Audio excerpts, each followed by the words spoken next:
Hello, this is Dr. Daniel Farkas, and I want to talk to you today about some all-natural strategies to support energy, focus, brain health, stress, and sleep using what I call the Farkas Method. So again, I'm Dr. Daniel Farkas, DC CFMP. I'm a certified functional medicine practitioner. And I want to cover about 4 different areas today, and I say let's start with energy and focus, which has everything to do with blood sugar, stability, hydration, and healthy functional movement. So when it comes to blood sugar stability, just like a car, you need gas or electricity. It's like you need energy. And, busy lifestyles don't always support, breakfast, lunch, and dinner with little snacks in between. This is super important. We can't keep running out of gas because when we do, frankly, it shifts our body into fight or flight mode, makes us not very effective, makes us not focus very well, can affect our sleep, our energy levels, and just make it so that we're just not the best that we're supposed to be. Same goes for hydration. If we want energy and focus, understand that our body's about 75% water, just like a car needs oil as well. We need water. Busy lifestyles don't always support normal, healthy hydration levels. We gotta do this. And healthy functional movement. We were created to move. Human beings through history, they had to move. They had to move. They had to stay on the move all the time. They were always moving. They were following animals. They were hunting. They were gathering. In our new society, it just doesn't really support healthy functional movement. So especially for sedentary lifestyles and jobs, we have to make a concerted effort to move. Just simple as that, we have to move. So when it comes to blood sugar stability, pretty easy concept here. We need protein, we need fat, and we need complex carbohydrates. Having complete meals that contain all 3 of these things is a path to success. Protein comes from meat, from beans, from nuts. Fat comes from hopefully healthy sources like organic virgin olive oil, avocados, nuts, and complex carbohydrates are things like brown rice, quinoa, beans, and sweet potatoes. Those are the good types of carbs. The good types of carbs keep our blood sugar steady. 3 meals of this a day with little snacks in between that also contain protein, fat, and complex carbs. That's winning combination. Now we got to hydrate, pretty simple. Half your body weight in ounces of water per day. If you weigh 150 pounds, you should have 75 ounces of fresh, clean water. That doesn't include pop or juice or anything like that. And if you're exercising or if it's hot out, you need more. And simple concept here, when it comes to healthy movement, we just want people to move, but move naturally. Now, using machines, using weights, playing sports, all those things are good too as well, as long as, we don't have any, orthopedic issues with, bone, ankle, hip, knee, shoulder, joint, back issues. But I like people to move naturally, the way we were intended to. I like walking, I like running, I like jogging, and I also like climbing. Climbing is something we see children and babies do as they're developing themselves and developing their brains. Consider safe, fun climbing that's supported, such as in like rock climbing. Gyms, all ability levels are welcome. Anybody can participate in that, but consider that, or maybe even just walking up some slight hills. That's climbing too. Now, when it comes to brain health and maximum performance and brain health for life, this is a very sensitive topic. We all need and want our brains to be at 100% of their output to solve problems, make our life more efficient, but also to stay healthy for life so that we don't fall victim to dementia. Dementia now, for people retirement age and beyond, it's striking 1 in 5 people. It's heartbreaking. So what we want is a healthy brain, but we want to take care of all the parts of the brain that keep it healthy and well. This includes stimulation of the vagus nerve. This is the hot wire, like communication wire between the brain and all the body parts, the heart, the lungs, the gut, the intestines, kidneys, adrenal glands, ovaries, testes, all that. We need to keep this stimulated and working properly. Now the cerebellum, that controls our gross balance. As we're walking and moving around and exercising and doing things like climbing, that stimulates this part of our brain that needs to stay healthy. Now, little kids who are active don't usually have much trouble with that, but as we age, we need to stimulate this and maintain balance so that we don't fall and break a bone. When retirement age people break a hip, there's about an 85% comorbidity with that. That means 85% of the time when a hip gets broken in someone that's well on in age, sometimes that takes them to early demise. Now, the vestibular system, this is our fine-tune balance. This is very important too. This has a lot to do with our inner ear too as well. And doing exercises to stimulate this is crucial too as well. And then finally, this is the big one. They're all important, but this one's so important. The frontal lobe, right behind your forehead, the prefrontal cortex. We need to stimulate that, and we do that with things like puzzles and brain teasers, anything that makes you think, anything that makes you go, let's see, what is that? Like doing math in your head, doing puzzles, crossword puzzles, all those types of things, preferably done with pencil and a piece of paper as opposed to on a device. All this comes from a field called functional neurology. Now, a lot of people have heard of ordinary neurology, but this is something advanced. Functional neurology is a field of study that is focused and its goal is to bring the brain into a state of health and in the nervous system in a state of balance so that the brain works right, but also so all the organs in the body work right. Functional neurology, exciting new field, and this is what we're looking to employ today for you. So when it comes to brain health exercises, here's some simple examples. What we call a tandem stance, that's just standing heel to toe with one foot in front of the other, like your right foot in front of your left foot, heel to toe, or your left foot in front of your right foot, heel to toe, and just hold in this position for about 30 seconds.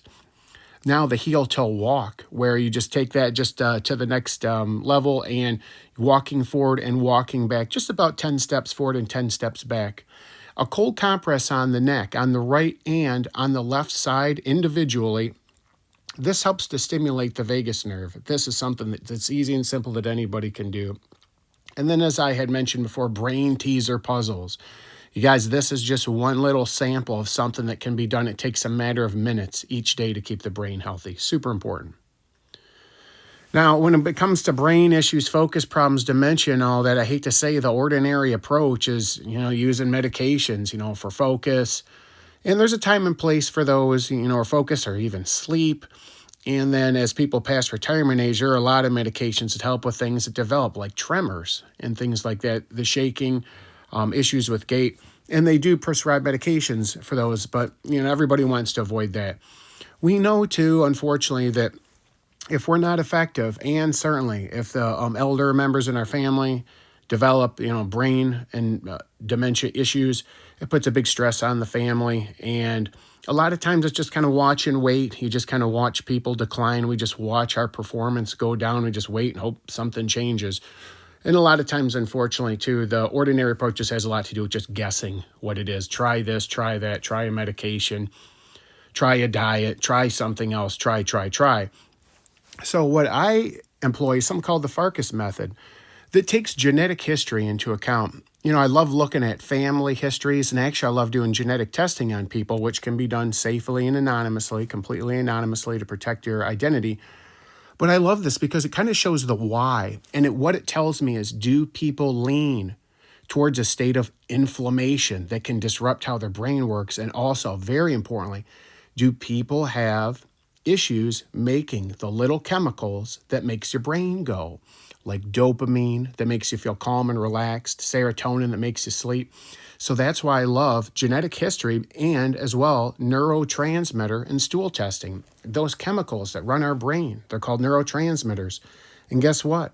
90% of the neurotransmitters in your body, 90% are made by bacteria in your gut. We're going to talk more about that. But that's why I just love that to do stool testing on people. It sounds interesting to test stool to see how the brain is functioning. It's crucial. Now, when we need support, and I'll tell you, we unfortunately live in a very convenient but toxic and stressful environment. And a lot of times we need support, and I like that to come from what I call medical foods. Medical foods are certain specific blends of all natural plant-based substances that do things like support low inflammation and health in the gut, support steady, healthy blood sugar, and allow for proper protein absorption. These are breakthrough inventions that I employ with all my clients. That's part of my method. And of course, the brain and the vagus exercises. I think everybody's got to do this stuff all the time. And I want to stress something. These brain vagus exercises, they help to counteract the effects of stress. And I think that's quite important.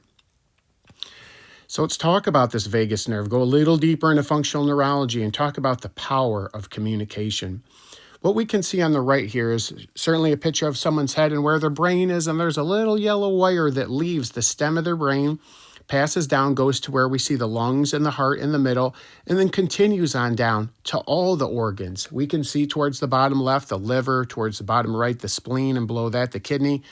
But below that, we see the stomach and we see the intestines. Can you see how much nerve tissue is all in and around and on the stomach and the intestines? The brain and the gut. You've likely heard of this, the gut-brain connection and how powerful it is. These are like two people who are married. They must communicate. They must work well. Both must be healthy. And here's the problem. Again, we live in a toxic, stressful environment that's very hostile to a healthy gut, that causes inflammation and imbalance and dysregulation of the bacteria in the gut. And then the brain, too, with all the technology that we use and the stress that's out there today and marketing that's designed to control us and shame us and all these bad things. We have to work hard to keep both of these areas healthy. The power of communication of the vagus nerve, and when you work hard to stimulate that on a daily basis and be consistent and disciplined with that, you can expect these things to function at their maximum. Now, I just want to build on something that I mentioned about what happens in the gut, and that 90% of your neurotransmitters, the chemicals that run your brain, they come from bacteria in your gut that aren't human. I like doing stool testing on people because I look for problems. And this is just a small sample of the huge stool test panel that I do on people. And this happens to look for some pretty bad problems. So I'm illustrating just a little snippet of that test, and here's some problems. What we're looking at is, if you can read, and it seems in purple there, it says potential autoimmune triggers. I'm sorry to say, but there are bacteria in the gut that they drive autoimmune, hyperinflammatory behavior of the immune system. Remember, the brain and gut are in communication, and the brain listens to bacteria, and bacteria have power and influence over them. But when they're out of whack and these ones in red are overgrown, the ones we don't like, these can, as you can see in items 1, 2, and 3, drive up inflammation. They can trigger immune activity and create unnecessary inflammation that can cause pain, sleep problems, brain issues, and just unnecessary misery that leads to cardiovascular disease, diabetes, dementia, all these things. Remember, we want to live in a whole life of low inflammation. When it comes to understanding with certainty what's going on in the gut, I always say, don't guess, do a test. I love stool testing. I love neurotransmitter testing. Test. I love testing because that will tell me with specificity exactly where we need to deploy those medical foods to help to support the function of the body naturally using science and all natural support. Brilliant. I had to touch on this because this is something very common in the United States. Inflammatory bowel disease like Crohn's disease, colitis, and ulcerative colitis. Now that you understand about the gut-brain connection, the vagus nerve, the bacteria in the gut, how crucial it is, imagine if someone has an inflammatory bowel disease. Now, it's not exactly a death sentence, but could you just imagine what type of effect it has on the brain and the rest of the body? These are crucial conditions that if people have anything like this at all, I feel that we need to take swift action to use medical foods to heal up the lining of the wall of the gut and normalize bacteria, to use brain and vagus exercises to keep the brain and gut in communication during these difficult times so that they can work together. These conditions are a huge component of my practice, and I think the Farkas Method works very well against them. Now let's shift and talk about stress and burnout avoidance. I know you've heard of cortisol, the stress hormone. It's not your enemy, it's your friend. I will tell you, I like cortisol testing before we try to support people because cortisol levels can be normal They can be very high, they can be very low, they can be upside down, they can be backwards. And knowing for sure where the cortisol levels, I think, is crucial before we try to support. But when we do support, as indicated here in item 3, we like natural support, using natural herbal things to support our stress management system and just make it so that it works right. I want to talk today, too, about recharging your batteries and the science behind meditation. We will get to that. But, when people have stress and burnout, ordinary approach, I'll tell you right away, medication, antidepressants, sleep medications, focus medications, mood-altering substances, street drugs, bizarre diets, extreme fasting, all these things. And then, of course, I hate to say it, futile exercising. A lot of people, though their body is out of balance, they'll continue to exercise intensely, more and more intensely, to try to fix it, and it just aggravates things. And then, of course, the guessing, just not knowing, try this, try that. That's ordinary approach. But my method, what I found, and anybody can do this, but I've just found that if you do it and you do it right, you get great outcomes. If you get a deep history on somebody, if you look at for example, their diet habits, how do they eat? Are they breakfast, lunch, and dinner? Are they protein, fat, and complex carbohydrates, or are they very, very far away from that? That's so important for blood sugar stability. Blood sugar and cortisol work together. Blood sugar is your main energy source. Cortisol is the backup source. Our paychecks that we get from our jobs or our businesses are our main income source. If those run out, we switch to credit cards. Now, credit cards aren't evil, but what we can do with them can get us into trouble. Again, back to cortisol testing. I love to see what cortisol outputs actually look like so we know how to support them. And we always incorporate blood sugar stability too. When we want normal cortisol, we got to have steady blood sugar. And then if necessary, if the cortisol is struggling, we can give herbal support, and that can last for a long time if necessary for stressful lifestyles.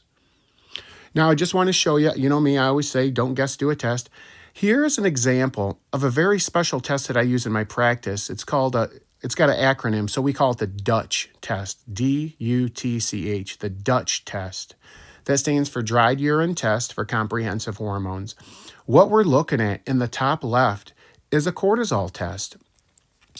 And what we're seeing is someone, if you can see the red line, the highest line, it says patient values, someone that's got severe amounts of cortisol. I look to the right, there's a gauge, it says 251, severe cortisol output. And then when I look down below, we see an opposite presentation where someone's cortisol output is frankly about 0. I look at the gauge to the right, it says only 28. This person has what they call adrenal fatigue.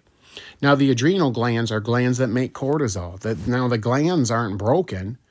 It's just that this person has used up all their credit. Their credit cards have been cut up, and now they're at a severe deficit. No money, maxed out credit cards that are cut up, big problem.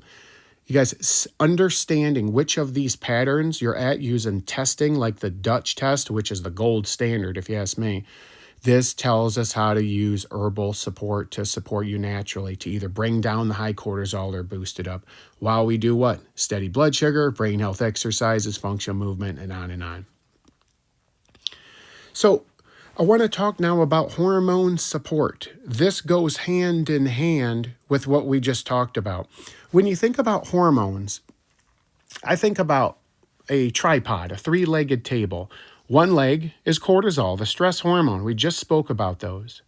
The second leg of the 3-legged table of the tripod for hormone, what we call balance, if you will, for hormone balance, are the sex hormones, testosterone, estrogen, and progesterone. And then the third hormone of the 3 legs of the 3-legged tripod table is the thyroid and the thyroid hormone it makes.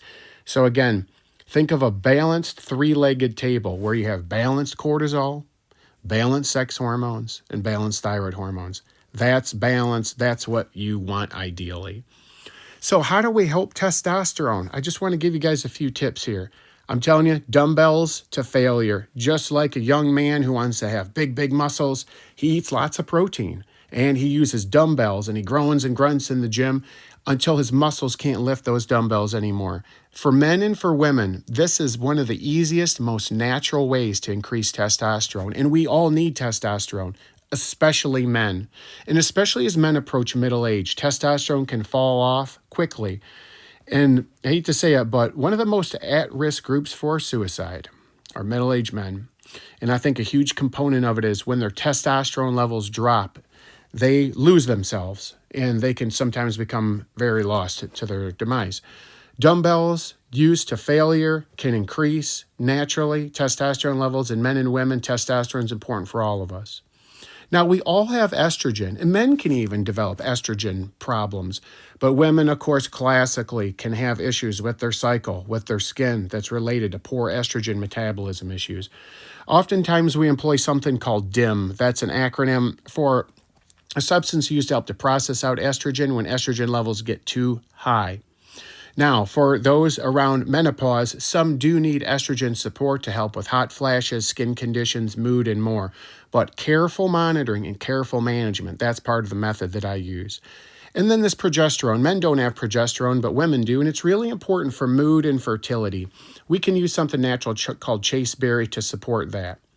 And then when it comes to the thyroid, if there's ever a thyroid problem, like what we call hyperthyroid problem, where the thyroid becomes irritated and bothered, and it goes into hyperactive mode, or what we call a hypoactive thyroid. In all these cases, there's one consensus across the board, and that's to avoid gluten. It just has a terrible effect on a struggling thyroid. This is what you can do. Again, don't guess, test. Before you go doing these things, using medications, using natural things, I say test. Get an honest look at what's going on. And that's why I just love dried urine testing. It's a simple test you do at home. It tests, this is a crucial word, follow me here, testosterone metabolism, estrogen metabolism, progesterone metabolism, cortisol metabolism. And when I say metabolism, what that means is this goes beyond ordinary testing, where in ordinary tests, they'll take a sample of your blood, typically, and they'll tell you to snapshot what your levels are. And that is very useful information. It has very many applications. But what I like to do is to look at the metabolism. And what that means is all the ingredients that make these hormones, how well does your body put them together? And most importantly, how well does your body use them and eliminate them? Many people struggle with skin conditions, mood problems, terrible PMS, cycle issues, fertility problems, stress syndromes, stress conditions, and more, because they don't metabolize this stuff very well. Imagine what crazy, crazy high cortisol would do to somebody. Imagine what crazy, crazy high testosterone would do to somebody. Terrible effect on mood. That's why I love dried urine testing in addition to traditional testing. So now let's talk now about sleep and recovery. Perfect timing, because the thyroid hormone, the sex hormones, and especially the stress hormone cortisol have a huge impact on sleep and recovery. When people struggle there, where they say I'm sleeping, or I'm sleep terrible, or my sleep is just poor, I just don't recover, I wake up every day more exhausted. There are things that we can do, just as I have described with testing and with natural support, but also there's some technology that we can deploy to monitor some crucial factors that have to do with what I call resilience. I love when people use a wearable technology device. It can be a Fitbit, it can be a Garmin, it can be an Apple Watch, it can be an Oura Ring. There are many things, a Whoop. What it measures is many things, your steps and your heart rate and all that and your sleep, and that's wonderful. But I love monitoring something called heart rate variability.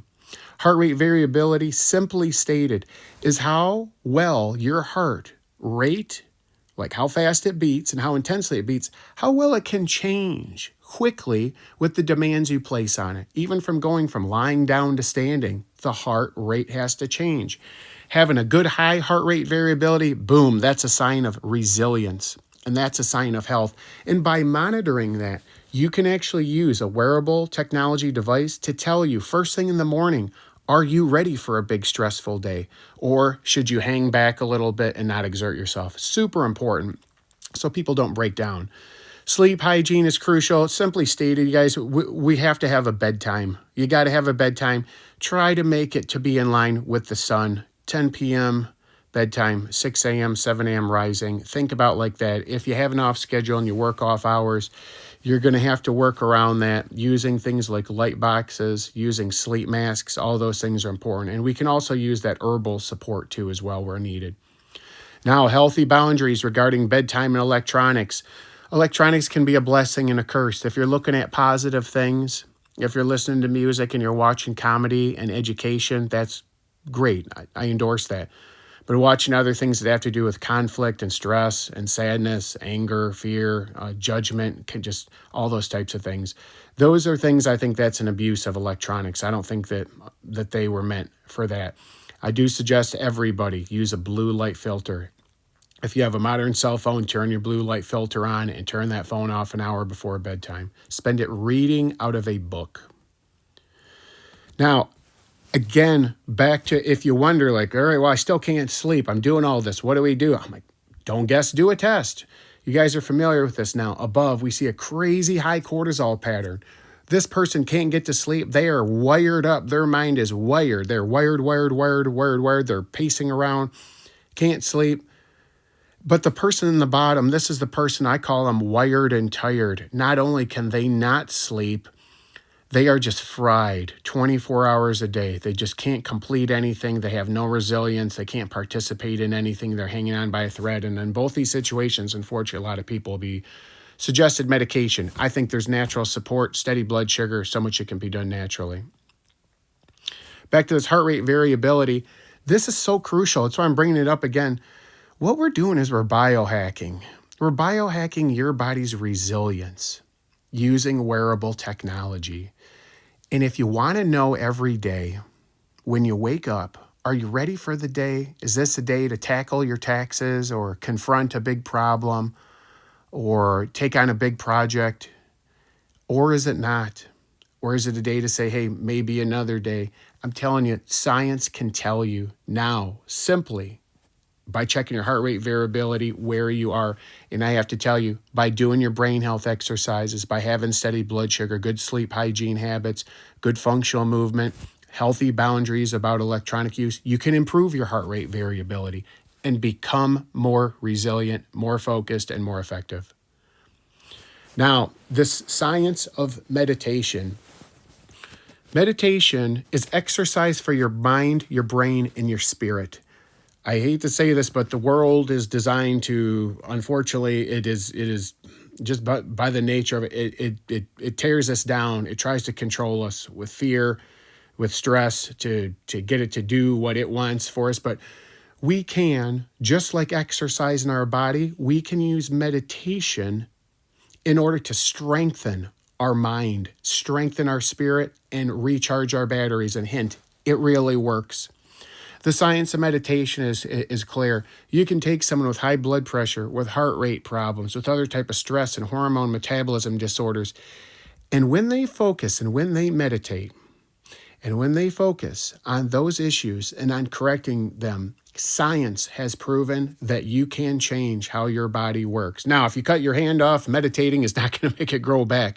But I'm telling you, for the functionality of your body, I just want to empower you today that you have power and authority and control over many, many systems in your body. Meditation works. It just does. So all these problems, I'm sorry, we talked about so many problems. We talked about solutions too. And I know that big concerns for people are like, like for example, medication costs and their side effects. No one wants to encourage that. We get worried about the confusing information out there. And then we also get real fearful of diseases like cardiovascular issues, CV, cancer, diabetes, and the heartbreaking dementia. And all we want is peace of mind, peace of mind. So I encourage you, you can get help. There's help available. I always say, don't guess, do a test, but be a help to yourself. And if you choose to, you can become that beacon of health and of natural health knowledge in your home, where that's the most important place for these seeds to be planted. You can take the simple concepts that I've explained today, employ them in yourself, and just like a pebble being thrown into a very still pond, you can have a ripple effect and a positive effect on those around you, most importantly in your home, but at work too as well. And I like when people help themselves. Life can get away from us sometimes. And I always say, don't guess, do a test. I love helping people with that, but I want people to help themselves in community. And my dream is that this will start Like I said, the smallest ripple effect that starts with individuals to change natural health in small communities that lead to larger community health. If you have any questions or concerns, if you haven't already reached out or you're not familiar with us, you can find and learn more at Back to Health Natural Solutions. I'm Dr. Daniel Farkas, DC CFMP, and be healthy.